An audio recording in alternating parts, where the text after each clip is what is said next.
ಕೆಲಸದ ಟೈಮ್ನಲ್ಲಿ ಹುಟ್ಟಕ್ ಬಿಟ್ಟಾಗ ನಮ್ಮ ಅಕ್ಕನ ಯಾವುದೋ ದುಷ್ಟಶಕ್ತಿ ಆವರಿಸ್ಕೊಂಡ್ಬಿಟ್ಟಿದೆ. ಯಾವ್ದಿರ್ಬೋದು?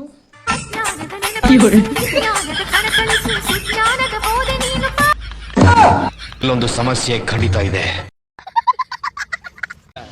ಅಕ್ಕ, ನನಗೆ ತುಂಬಾ ಬೇಜಾರಾಗ್ತಿದೆ.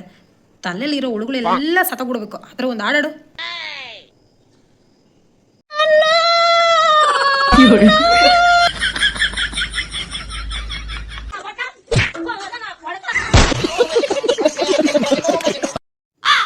ನನ್ನ ಫ್ರೆಂಡ್ಸು ನನಗೆ ಕೊಡ್ತಿರೋ ಕಾಟಕ್ಕೆ ತಲೆ ಚಿಟ್ಟಂದು ಪಟ್ಟಂದು ಹೋಗ್ತಾ ಇದೆ. ಮೊದಲು ಹೋಗಿ ನಾಗವಲ್ಲಿನ ಕರ್ಕೊಂಡು ಬರ್ತೀನಿ. ನಾಗವಲ್ಲಿ, ನಾಗವಲ್ಲಿ.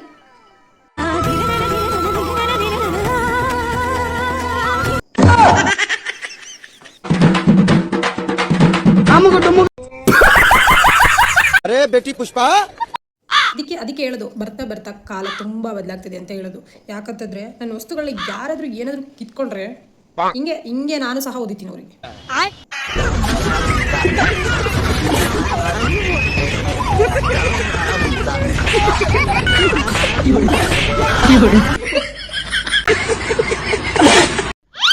ನಾನ್ ನೋಡಕ್ ಎಷ್ಟು ಒಳ್ಳೆಯವಳಿದ್ದೀನೋ ಆಯ್ತು, ಆಮೇಲೆ ಅಷ್ಟೇ ಒಳ್ಳೆಯವಳಿದ್ದೀನಿ.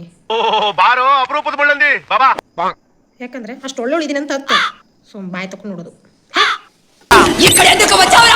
ಏನಾಗವಲ್ಲಿ ಆರಾಮ್ ಡಿಸ್ಕೊಡ್ತೀನಿ, ಸುಮ್ಮ ಹೋಗ್ಬಿಡು.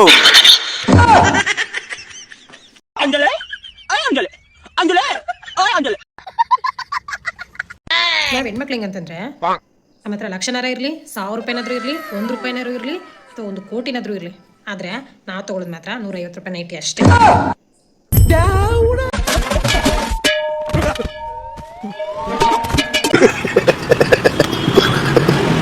ಯಾರನ್ನು ದಯವಿಟ್ಟು ಕೆಲಸ ಇಲ್ಲ ಅಂತ ಹೇಳ್ಬಿಟ್ಟು ಡಿಪ್ರೆಷನ್ಗೆ ಹೋಗ್ಬೇಕು ಅಂತ ಪ್ಲಾನ್ ಹಾಕೋಬೇಡಿ.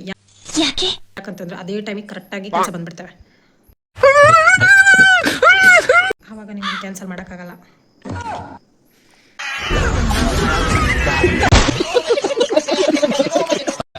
ನಾ ಇಷ್ಟೊಂದು ಜಗಳ ಮಾಡ್ತಿದ್ದೀನಿ, ಇಷ್ಟೊಂದು ಕಿರ್ಚಾಡ್ತಿದ್ದೀನಿ, ಇಷ್ಟೊಂದು ನಿನಗೆ ಬೈತಿದ್ದೀನಿ ಅಂತಂದ್ರೆ ಸುಮ್ಮನೆ ಅಲ್ಲ.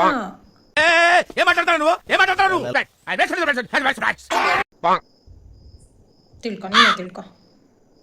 ನಿನ್ ಮೇಲೆ ಅಷ್ಟು ಪ್ರೀತಿ.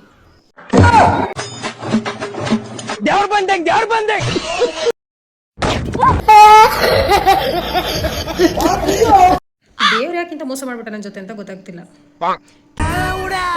ಕೆಲಸ ದಿನಕ್ಕೆ ನನಗೆ ಸ್ಯಾಲ್ರಿ ಬೀಳೋದು 300 ರೂಪಾಯಿ. ಅದ್ರ ಖರ್ಚಿಟ್ಟಿರೋದು 400 ರೂಪಾಯಿ. ನೀನೇನೋ ಬೇಡ್ಕೊಂತ ಇದೆ ಅಂತ ನನಗೆ ಗೊತ್ತು, ಆದ್ರೆ ನನ್ಗೇನು ಕೇಳಿಸ್ತಾ ಇಲ್ವೇ. ನಾನು ಶ್ರೀಮಂತ ಆಗ್ಬಾರ್ದಂತ ಯೋಚನೆ ಮಾಡಿದ್ದೆ.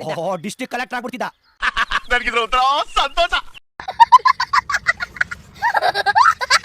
ಹುಡುಗರ ಸದ್ಯದ ಪರಿಸ್ಥಿತಿ ಏನಾಗ್ಬಿಟ್ಟೈತೆ ಅಂತಂದ್ರ, ದೇವತೆ ತರ ಇರೋ ಹುಡುಗಿ ಬೇಕಲ್ಲ, ಜೀವಂತವಾಗಿ ಬಿಟ್ರೆ ಸಾಕು ಅನ್ನೋ ರೇಂಜಿಗೆ ಬಂದು ನಿಂತ್ಬಿಟ್ಟವ್ರೆ.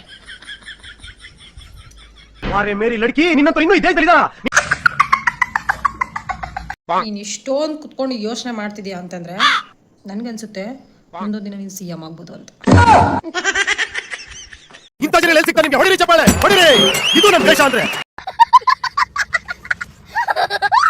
ನನ್ ಕೈಲಾಗ್ತಾ ಇಲ್ಲ. ಈ ಯೂಟ್ಯೂಬ್ ಸಾವಸರೆ ಸಾಕು, ಬಡ್ಡಿ ಆಗ್ಲಿ ಯಾವ ಸಬ್ಸ್ಕ್ರೈಬೇ ಮಾಡಲ್ಲ.